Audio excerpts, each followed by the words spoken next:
Assalamualaikum warahmatullahi wabarakatuh. Hari ini saya Alvito Arik dari kelas 12 IPA 6 nomor absen 1 akan melakukan ujian praktek pendidikan agama Islam. Saya akan menjelaskan tentang sejarah masuknya Islam ke Indonesia. Ada beberapa teori terkait sejarah masuknya ajaran Islam ke Indonesia. Agama Islam masuk ke Nusantara Indonesia melewati perjalanan yang panjang dan dibawa oleh kaum muslim dari berbagai belahan bumi. Kini, Indonesia menjadi negara dengan penduduk muslim terbesar di dunia. Menurut beberapa teori yang ada, ajaran Islam masuk ke Indonesia melalui orang-orang dari berbagai bangsa. Sebagian dari mereka ada yang datang ke Nusantara untuk berdagang sembari berdakwah. Ada juga kaum ulama atau ahli agama yang memang sengaja datang ke Nusantara untuk mensiarkan ajaran-ajaran Islam. Terlepas dari perdebatan dan diskusi yang muncul, berikut adalah keempat teori terkait masuknya Islam ke Indonesia. Teori tersebut antara lain, yang pertama ada teori Gujarat atau teori India, yang kedua ada teori Arab atau teori Mekah, dan yang ketiga ada teori Persia atau teori Iran, dan yang terakhir ada teori Cina. Teori yang pertama yaitu teori India atau teori Gujarat. Teori yang dicetuskan oleh G.W.J. Drewes yang lantas dikembangkan oleh Snow Grange, J. Pineapple, W.F. Sutherheim, J.P. Mokwete, hingga Sucipto Wirjosuparto ini meyakini bahwa Islam dibawa ke Nusantara oleh para pedagang dari Gujarat, India pada abad ke-13 Masehi. Kaum saudagar Gujarat datang melalui Selat Malaka dan menjalin kontak dengan orang-orang lokal di bagian barat Nusantara yang kemudian melahirkan Kesultanan Samudra Pasai sebagai kerajaan Islam pertama di Indonesia. Salah satu bukti yang mendukung teori ini adalah ditemukannya makam Malik As-Saleh dengan angka 1297.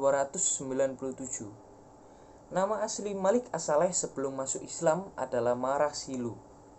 Ia merupakan pendiri Kesultanan Samudra Pasai di Aceh. Dikutip dari buku Arkeologi Islam Nusantara tahun 2009 karya Uka Chandra Sasmito, corak batu nisan Sultan Malik As-Saleh memiliki kemiripan dengan corak batu nisan di Gujarat. Selain itu, hubungan dagang antara Nusantara dengan India telah lama terjalin.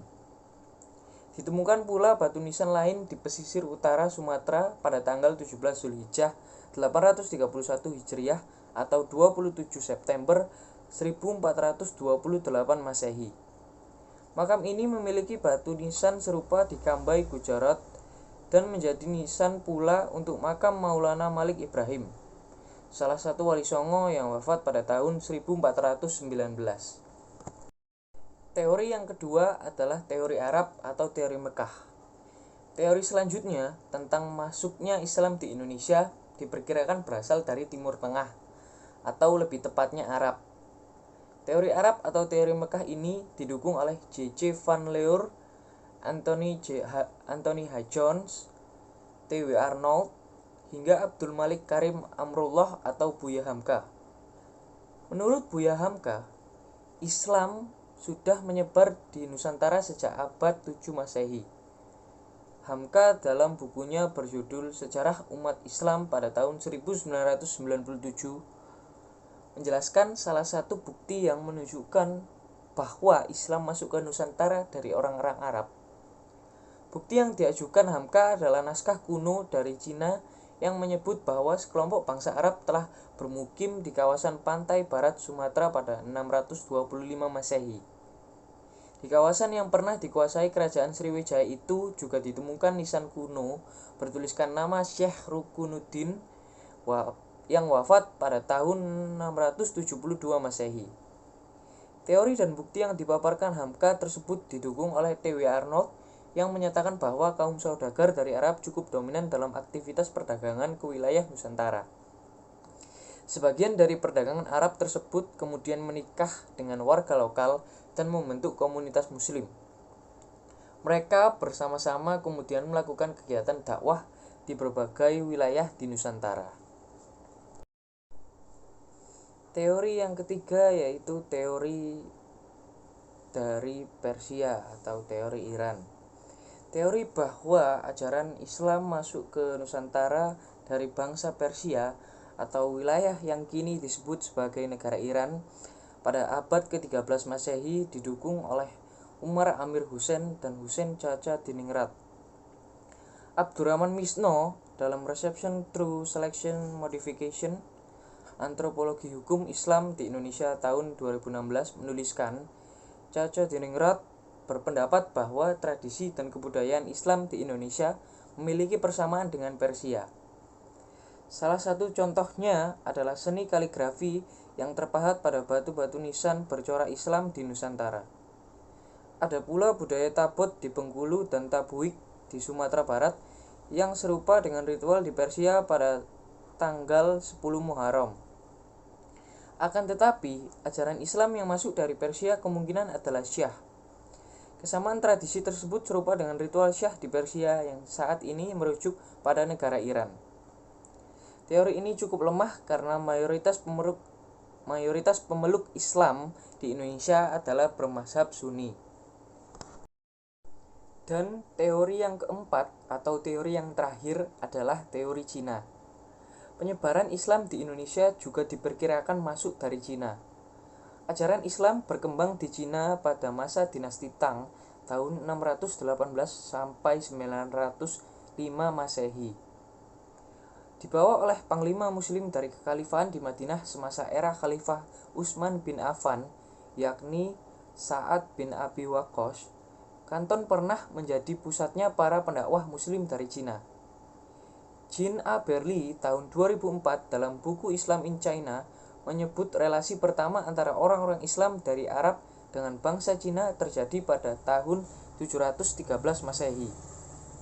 Diyakini bahwa Islam masuk Nusantara bersamaan migrasi orang-orang Cina ke Asia Tenggara. Mereka memasuki wilayah Sumatera bagian selatan Palembang pada tahun 879 atau abad ke-9 Masehi. Bukti lain adalah banyak pendakwah Islam keturunan Cina yang punya pengaruh besar di Kesultanan Demak, kerajaan Islam pertama di Jawa, seiring dengan keruntuhan kemaharajaan Majapahit pada perjalanan abad ke-13 Masehi. Sebagian dari mereka disebut juga sebagai Wali Songo. Dalam buku sejarah yang ditulis oleh Nana Supriyatna, diungkapkan Kesultanan Demak didirikan oleh Raden Patah, putra Raja Majapahit dari istri seorang perempuan asal Cina yang telah masuk Islam. Raden Patah yang memiliki nama Cina yaitu Jin Bun memimpin Demak bersama Wali Songo sejak tahun 1500 Masehi. Demikian tausiah singkat tentang sejarah masuknya Islam ke Indonesia dari saya. Jika ada salah kata maupun salah pengucapan, saya mohon maaf. Saya akhiri, wabillahi taufik wal hidayah. Wassalamualaikum warahmatullahi wabarakatuh.